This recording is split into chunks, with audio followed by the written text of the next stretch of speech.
Hi, everyone. Henry DeVries with Wealth Authority TV. This is where we help financial advisors and wealth managers find right fit clients and to improve what they're doing. So we bring in experts, authors, and authorities like Dave Mastovich. Dave, welcome to the show. Thanks for having me, Henry. Um, so we work together on a book, and I want to hear about that. But also, why don't you tell people in general about your firm and the type of work that you do? Sure, I'm CEO and founder of MASSolutions, and we tongue-in-cheek say we're the world's only no bullshit growth consultancy. And we do growth through marketing, sales, business development, branding, referral source marketing. If I can pay you a compliment, I was very impressed with day one from you for your straight shooting about marketing. It was a pretty simple but right on definition. So, to you, what is marketing? It really comes down to first defining your target audiences, but then finding out what they want, then developing it and giving it to them when and where they want it at a price they're willing to pay, and then telling them about it again and again. But as you know, most people think marketing is that last part, the telling them about it again and again, whereas really it's finding out what they want and developing it. A lot of times we have product X and they want X plus 7 minus G. And so you have to tweak it and then give it to them when and where they want it at a price they're willing to pay. Then you tell Hey, them nobody said math was going to be involved today. algebra. Uh, I threw in some algebra. I know, I know. Uh, um, all math jokes aside, let's go into this. Tell us a little bit about your background in financial services. We've had the chance to work with a number of wealth manager financial planners throughout the years. And it started when probably a good 15 years ago, one of them approached me and said, I am leaving big company to spin off on my own, and I want to continue to have that prestigious brand that I have because I deal with such wealthy people.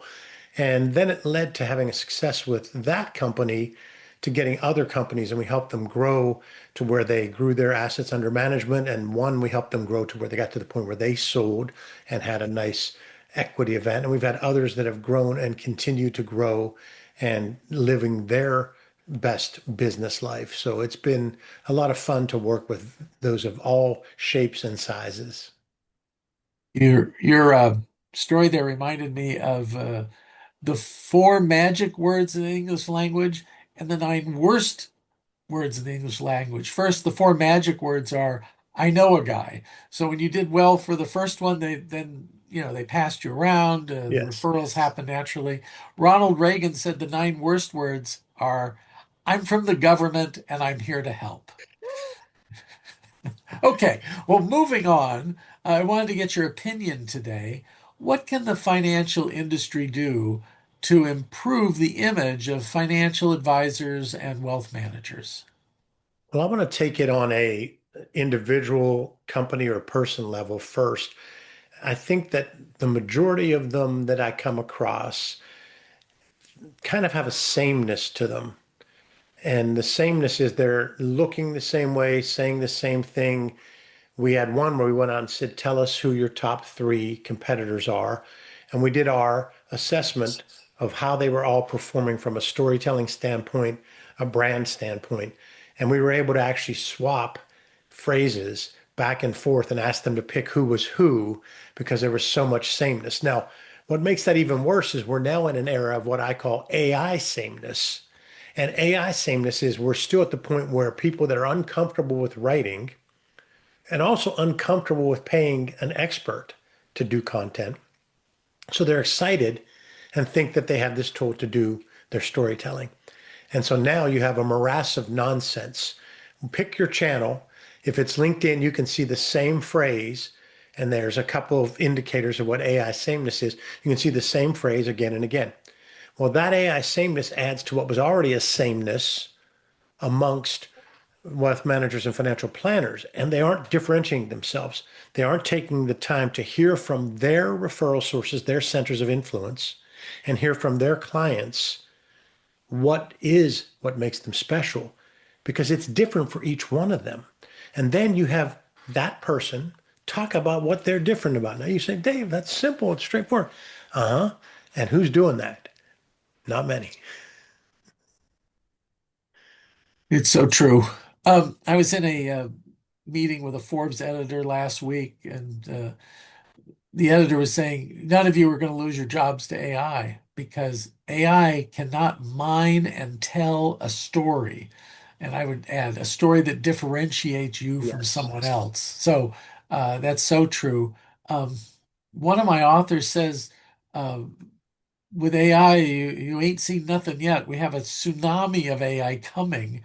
Um, and it is the threat and the opportunity, the classic Yep. SWOT analysis. Yeah, It's I the didn't want to threat and the imply that opportunity. I didn't want to imply that I'm anti-AI. I think AI is doing amazing things, and we use AI in many ways to help drive growth. The problem where it is like any tool, it gets abused by us because we don't know. I don't think people consciously realize that their LinkedIn post starts with the same phrase as thousands and thousands of other ones. When I go through my feed every morning, I now thumb through and I screenshot up to four that do the three or four main things that tell you that it's AI generated. And within 40 seconds, I have four posts from my feed that have the exact same open.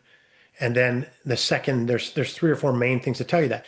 And that's what I meant. AI is a great tool, but right now it's being abused mainly because people don't know. It's not out of laziness. They're like, oh, I don't have to pay someone to do this and I can get content up real quick. And their content is garbage. And so it actually hurts their image. And especially if you're trying to sell to the wealthiest of the wealthy, and you're that person that says, well, we only work with insert ultra high net worth number, 10 Right. million or more, 20 million or more, 50. And I've had them a whole range. I've had some that say, we only work with 50 million or more and 25. And whichever of those, that's still a lot of money. Yeah. If it's 10 million, that's still a lot of money. And you're saying to that person, I'm saying the same thing in my LinkedIn post as a guy who sells pizza. There you go. Well, Dave, is there anything you wanted to add before we bid adieu? I think that the most important point for a wealth manager is they know this. They all talk about centers of influence. They haven't systematized their approach to centers of influence enough. And that's one of the major pieces to do here is to look at who your current centers of influence are, figure out the lookalikes of that so you can add more of them, but then have a system of when and how you communicate with them, when and how you gain another touch, because that systematic center of influence marketing is what will really help them once they also set their brand up and tie their story up based on what they heard from centers of influence and customers. Those are the two things that'll take your huge high revenue business to even more. In a world of artificial intelligence, it's refreshing to hear some real intelligence. Thank you, Dave, for Thanks. being on the show today. And until next time, help all those clients be wealthy and wise.